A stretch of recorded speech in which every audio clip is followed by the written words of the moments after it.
अलवर प्रजामंडल, ठीक है, महाराजा मान सिंह यहाँ के शासक थे। सामाजिक सुधार इन्हीं के द्वारा स्टार्ट किया गया। 1903 में इनके द्वारा बाल विवाह पर रोक लगाई गई। 1908 में इनके द्वारा हिंदी को राजभाषा घोषित किया गया अलवर की, ठीक है। 20 अप्रैल 1933 को इन्हीं के द्वारा गंगा माता दरबार में स्वदेशी को अपनाया गया। और 1933 में जो तिजारा में हिंदू मुस्लिम दंगे हो रहे थे, इन पे भी इन्होंने रोक लगाई। इसके अलावा अगर बात की जाए तो कहते हैं ये यहाँ के शासक थे उस समय। यहाँ का प्रशासक जो था वो मैकेंजी था, ठीक है। अंग्रेजों को, ठीक है, इनके सुधार कार्य चुभ रहे थे। इसी कारण से जब प्रथम गोलमेज सम्मेलन में लंदन में ये भाग लेने के लिए जाते हैं महाराजा जयसिंह, तो कहते हैं अंग्रेजों के द्वारा इन्हें गद्दी से हटाकर तेज सिंह को यहाँ का शासक बना दिया जाता है। नवयुवकों के द्वारा इसका विरोध किया जाता है, जिसके परिणाम स्वरूप जो है पुरजन विहार नामक क्षेत्र में तिरंगा लहराया जाता है। और इसी के परिणाम स्वरूप जो है अलवर प्रजामंडल की स्थापना कर दी जाती है 1938 में। इसके संस्थापक जो होते हैं वो हरिनारायण शर्मा और कुंज बिहारी मोदी होते हैं। स्कूल फीस का विरोध किया गया इसी प्रजामंडल के द्वारा। उत्तरदायी सरकार की मांग की गई और 1944 में इसका प्रथम अधिवेशन आयोजित किया गया जनवरी में। और इसकी अध्यक्षता जो की गई वो भवानी शंकर शर्मा के द्वारा की गई। और इनका साथ देने के लिए कौन आए, तो जुगल किशोर चतुर्वेदी आए। कहते हैं दबाव के परिणाम स्वरूप जो है अलवर का मत्स्य संघ में विलय किया जाता है। और बाद में राजस्थान एकीकरण के 5वें चरण में इसी मत्स्य संघ का विलय जो है वो कहाँ कर दिया जाता है, राजस्थान में कर दिया जाता है। और इसी के साथ यहाँ उत्तरदायी सरकार की क्या हो जाती है, स्थापना हो जाती है। सफलता के साथ यह आंदोलन समाप्त हो जाता है। आइए आगे, अलवर प्रजा भी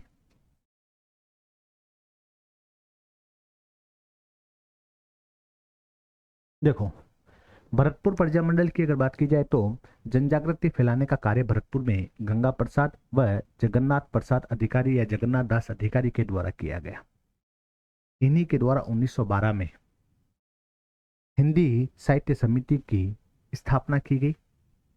और जगन्नाथ दास अधिकारी जो इसके संस्थापक थे, इन्हीं के द्वारा भरतपुर में वैभव नामक समाचार पत्र निकाला गया। हिंदी को, ठीक है, भरतपुर की राजभाषा घोषित किया गया। यहाँ हिंदी का, ठीक है, साहित्य सम्मेलन भी आयोजित किया गया था। किशन सिंह जो कि यहाँ उत्तरदायी सरकार की स्थापना करना चाहते थे, ठीक है, इन्होंने घोषणा कर दी 1927 में। किंतु अंग्रेजों ने, ठीक है, इन्हें गद्दी से हटाकर विजेंद्र सिंह को यहाँ का क्या बना दिया, शासक बना दिया। बाद में कहते हैं भरतपुर राज्य प्रजा परिषद या प्रजा संघ की स्थापना की गई, इसी कारण से की गई थी नवंबर 1928 में। इसका अध्यक्ष गोपीलाल यादव को बनाया गया, जबकि सचिव जो बनाया गया वो देशराज जाट को बनाया गया। भरतपुर कांग्रेस मंडल की स्थापना की गई 1937 में, जिसके संस्थापक गोकुल चंद वर्मा थे, जिन्हें शेर राजस्थान के नाम से जाना जाता है।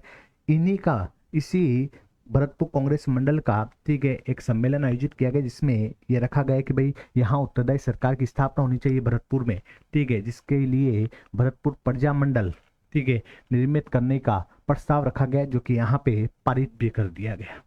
और इसी के परिणाम स्वरूप भरतपुर प्रजा मंडल की स्थापना की गई 1938 में, ठीक है। कहाँ की गई, भिवाड़ी हरियाणा में।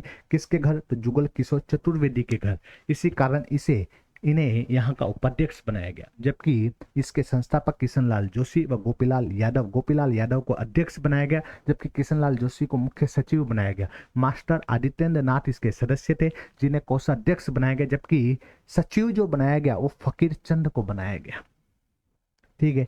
याद रख लेना, जुगल किशोर चतुर्वेदी भी इसके क्या थे, सदस्य थे। किंतु कहते हैं कि भरतपुर जो शासक थे उनके द्वारा, ठीक है, कहते हैं कि इसे अवैध घोषित कर दिया गया, इस पर प्रतिबंध लगा दिया, गैर कानूनी घोषित कर दिया गया। इसके लिए 22 अप्रैल 1939 को यहाँ सत्याग्रह भी चालू किया गया, फिर भी बात नहीं बनी। तो कहते हैं इन्होंने भरतपुर प्रजामंडल का नाम परिवर्तित करके भरतपुर प्रजा परिषद कर दिया 1940 में। कहते हैं इसका प्रथम अधिवेशन जो है वो आयोजित किया गया।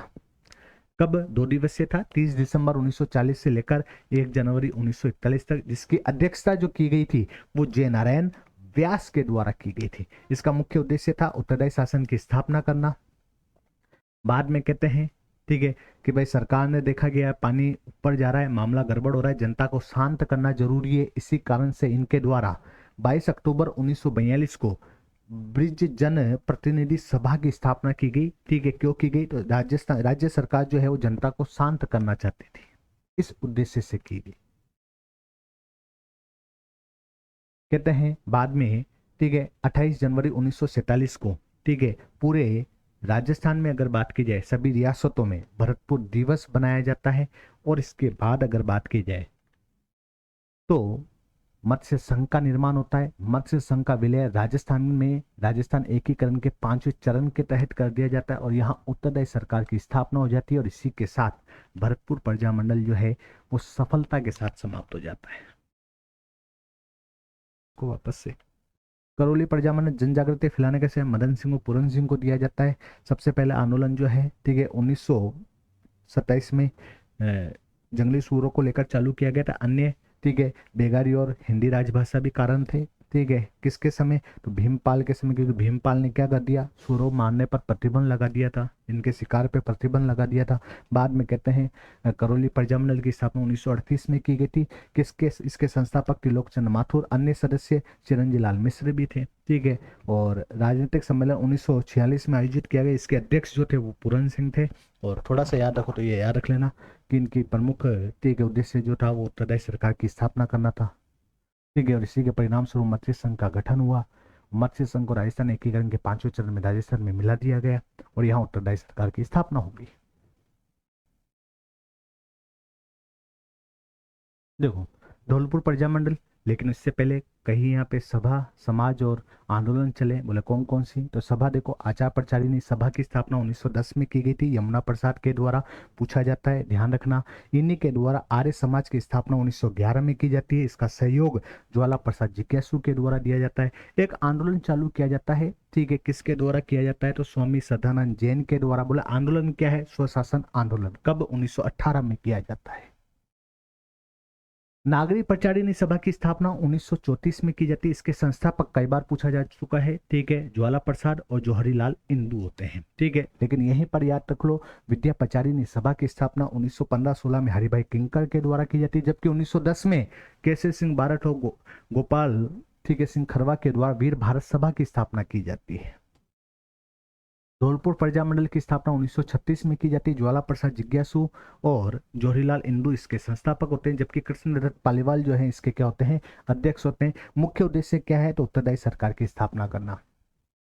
कहते हैं एक तस्वीर कांड होता है। 11 अप्रैल 1947 को पुलिस के द्वारा गोलियां चला दी जाती है। ठीक है, एक कांड क्या है? तो तस्वीर गांव में धौलपुर के अंदर, जहां, ठीक है, एक बरगद के पेड़ पे तिरंगा लहराया जाता है, वहां सभा की जा रही होती है, पुलिस के द्वारा गोली चला दी जाती है। छत्तर सिंह और पंचम सिंह जो है इसमें क्या हो जाते हैं? शहीद हो जाते हैं। एक थोड़ा सा मोस्ट इंपोर्टेंट याद रख लेना कि धौलपुर प्रजामंडल का राजनीतिक सम्मेलन आयोजित किया जाता है नवंबर 1947 को, जिसकी अध्यक्षता राम मनोहर लोहिया के द्वारा की जाती है, जबकि इसका उद्घाटन जो किया जाता है वो शंकर राव देव के द्वारा किया जाता है। इन्हीं की सिफारिश पर मत्स्य संघ का, ठीक है, विलय कर दिया जाता है राजस्थान में और यहाँ उत्तरदायी सरकार की स्थापना हो जाती है। और यही, ठीक है, उत्तरदायी शासन जो है इसका मुख्य उद्देश्य होता है और सफलता के साथ यह आंदोलन समाप्त हो जाता है। और इसी के साथ, इस वीडियो के साथ हमारा प्रजामंडल जो है वो समाप्त होता है। साथियों, अगर बढ़िया लगे, अच्छा लगे प्रजामंडल हमारा, या हमारे द्वारा किया गया प्रयास सराहनीय है, तो इसे आगे से आगे शेयर करें। धन्यवाद।